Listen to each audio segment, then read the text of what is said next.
Diakui bahawa Darwish Djinim adalah satu-satunya tentera GAM tamatan Libya yang berani menentang Tunku Hassan Ditiro dengan lantang berkata, "Jika Tunku Hassan Ditiro menerima paket otonomi untuk Aceh, saya akan lawan." Ucapan tersebut dilansir oleh surat khabar terkemuka di Stockholm, Sweden 1999. Sekarang Aceh bukan saja terima otonomi, Malik Mahmud, Zaini Abdullah dan Zakaria Saman bahkan menyerah total. Mengapa Mualimin Libya tidak melawan? Oleh itu, tentara Libya jangan dulu bicara soal perlunya bersatu.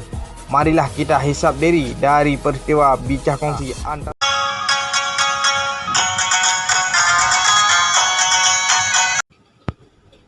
dalam perdebatan sengit sidang Parlemen Belanda pada 5 sampai 6 November 1907.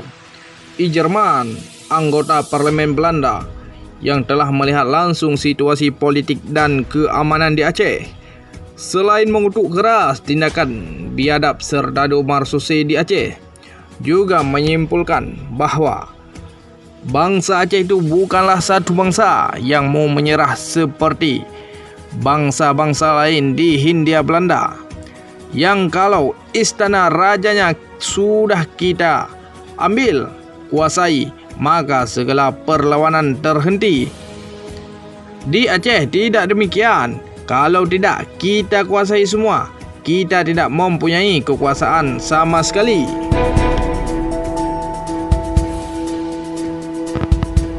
Wali negara Tunku Hassan Ditiro semasa hidup dalam pidatonya sering mengutip ucapan Ijerman, termasuk dalam pidato pada rapat Sigom Dunia 19 Juli 2002 di Stavanger, Norwegia. Tegasnya, kalau pemimpin sebuah negeri, sultan atau rajanya, sudah ditangkap, menyerah dan istananya sudah dikuasai Belanda, maka rakyatnya otomatis ikut pemimpin menyerah. Dalil ini tidak berlaku di Aceh. Buktinya, walaupun Tuanku Muhammad Daud Shah sudah serah diri kepada militer Belanda pada tahun 1903, tokoh para pejuang Aceh seperti Tunku Payah di Bakung, Cut Mutia di wilayah Aceh Utara, Cut Ali, Cut Bahrin di Melabuh, Muhammad Din di Gayo Lues melawan, walau kemudian berhasil ditangkap dan dihukum buang ke Digul. Tunku Tapa di Aceh Timur dan para pejuang lain tetap melancarkan perlawanan hingga kolonial Belanda angkat kaki dari bumi Aceh secara tidak hormat setelah residen Belanda dibunuh oleh pejuang Aceh pada Maret 1942. Semangat juang yang demikian selalu dipompa oleh Tunku Hassan Muhammad Ditiro di kem Tajura, Libya. Pertanyaannya, mengapa ketika Malik Mahmud, Zaini Abdullah dan Zakaria Saman menyerah kepada musuh melalui MOU Helsinki tahun 2005? Disusul kemudian menukar kewarganegaraan kepada warga negara Republik Indonesia. Para mualimin Libya tidak meneruskan perjuangan dan mengambil alih kepemimpinan Perdana Menteri daripada Malik Mahmud dan Menteri Luar Negeri daripada Zaini Abdullah dan Menhankam daripada Zakaria Saman yang kosong sejak tahun 2010. Mengapa diam dan tidur selama 16 tahun 2010-2021 seperti layaknya tidur pemuda kahfi? Dengan perkataan lain, apakah kesimpulan Ijerman, anggota Parlemen Belanda 1907 tidak berlaku untuk mualimin Tripoli, Libya? Atau tentera didikan Tunku Hassan Ditiro bermental seperti mental bangsa Jawa? Dan yang kalau pemimpinnya sudah menyerah, ditangkap dan khianat, lantas tentera dan rakyatnya turut berkhianat. Diakui bahawa Darwish Djinim adalah satu-satunya tentera GAM tamatan Libya yang berani menentang Tunku Hassan Ditiro dengan lantang berkata, "Jika Tunku Hasan Ditiro menerima paket otonomi untuk Aceh, saya akan lawan." Ucapan tersebut dilansir oleh surat khabar terkemuka di Stockholm, Sweden 1999. Sekarang Aceh bukan saja terima otonomi, Malik Mahmud, Zaini Abdullah dan Zakaria Saman bahkan menyerah total. Mengapa Muklimin Libya tidak melawan? Oleh itu, tentara Libya jangan dulu bicara soal perlunya bersatu. Marilah kita hisap diri dari peristiwa bicah kongsi antara Zaini Abdullah Muzakir Manaf Volume 2 Tahun Berkuasa 2012-2017. Disusul kemudian dengan peristiwa bicah kongsi antara Malik Mahmud, Zaini Abdullah dan peristiwa bicah kongsi antara Nur Juli versus Malik Mahmud dan Zaini Abdullah, yang kita tidak tahu persis penyebabnya. Sementara saya, Dr. Yusra Habib Abdul Ghani, sejak dari awal sudah menentukan pendirian politik untuk menolak MOU Helsinki dengan alasan ideologi perjuangan, politik, hukum dan harga diri. Terlepas dari diasingkan selama beberapa tahun, siapa yang bersorak di belakang layar kalau bukan Indonesia? Bagi saya, masa berkabung itu saya manfaatkan untuk meraih gelar doktor di UKM. Untuk memecah kebutuhan kekuasaan vacuum of power, inilah bangkit generasi baru Aceh yang sadar untuk memilih dan menunjuk seorang pemimpin tunggal bagi meneruskan kepemimpinan nasional Aceh. Atas hasil musyawarah nasional Majlis Negara Aceh yang dihadiri oleh 13 wilayah seluruh Aceh, sepakat menunjuk Yusra Habib Abdul Ghani sebagai Perdana Menteri yang dibebani tugas untuk menerus kepemimpinan nasional Aceh. Pada saat dilobi untuk bersedia menjadi Perdana Menteri, saya, Yusra Habib Abdul Ghani, menolak mentah-mentah.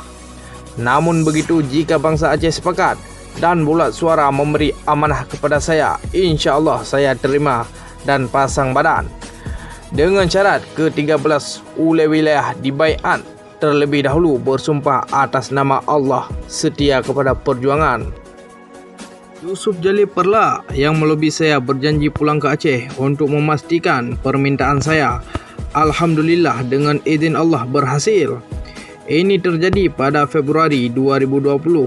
Dalam rentang masa Februari-Desember 2020 diselenggarakan 2 kali musyawarah nasional di Aceh.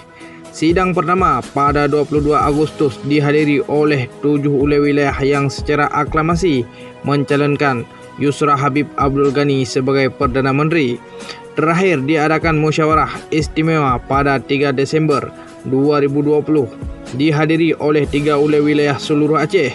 Musyawarah diselenggarakan lewat program Zooming virtual. Di hadapan Majlis Tuhaput dan Tuhalapan 13 wilayah, saya mengucapkan sumpah disahkan oleh Kazi Negara Aceh yang disaksikan oleh 30 peserta musyawarah. Jadi, bukan sebagaimana dakwaan dari beberapa oknum orang Aceh bahawa saya mendaulatkan diri dan bersumpah sendiri menjadi Perdana Menteri. Saya bukan stereotip yang gila kuasa. Dalam konteks ini, saya wajib menjaga dan merawat prestigi, maruah atau harga diri keturunan saya yang tidak ada dalam sejarah jak sunuh jabatan dan kuasa. Kakek saya adalah imam kerajaan Bukit Kebayakan selama beberapa tahun lamanya karena diberi kepercayaan oleh Raja Maun. Ayah saya menjadi gesik kampung Kenawat selama 33 tahun berkat kepercayaan penduduk ini. Giliran saya menjadi sekretaris jurusan hukum pidana FHUMJ atas kepercayaan Sayuti Talib SH, Dekan FHUMJ 1985-1990. Menjadi Kepala Biro Penerangan GAM di Malaysia 1990-1992. Pemimpin redaksi majalah politik Suara Aceh Merdeka 1991-1998. Menjadi ketua rombongan menduduki kantor UNHCR Kuala Lumpur 1992. menjadi wakil pemerintahan Aceh di pengasingan untuk menandatangani MOU pelepasan pelarian politik antara 4 negara, Kedutaan Switzerland, Kedutaan Belanda, Aceh Darussalam dan Kerajaan Malaysia di Kuala Lumpur 1996. Menjadi pemimpin ASNLF.com di Eropah 1998 hingga 2005. Menjadi salah seorang juru runding di Jenewa 2000 hingga 2002. Kesemuanya saya terima atas kepercayaan Wali Negara Tunku Hassan Mohamad di Tiro, Kenjak Sunoh. Oleh itu, saya sungguh berhati-hati sewaktu mengiyakan tawaran menjadi Perdana Menteri.